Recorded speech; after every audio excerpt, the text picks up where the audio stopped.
Io nel peperone alla napoletana ci metto tutto, ingredienti, peperoni, olio d'oliva, aglio non può mancare, e poi diatriba, ci vanno i capperi, ci vanno le olive, ci vanno le acciughe, io ci metto tutte e tre. E poi un bel po' di pane profumato croccante, basilico, ma il prezzemolo lo mettiamo qui.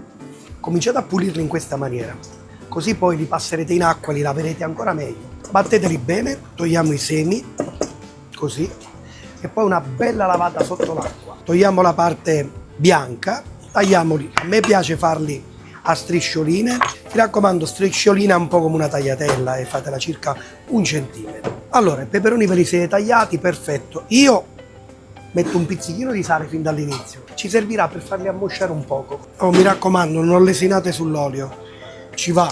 Io metto subito i peperoni. Così l'aglio non si brucerà. Quando cominciano a rosolare, aiutateli a cuocere, coprendoli.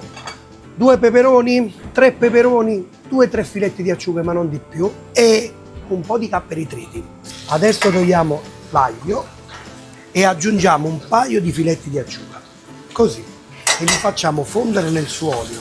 I capperi e una bella manciata di olive. Il basilico no, non me lo sono dimenticato, sta qua. Fate uniformare i sapori, coprite giusto per un attimo, riaprite. Io spengo adesso.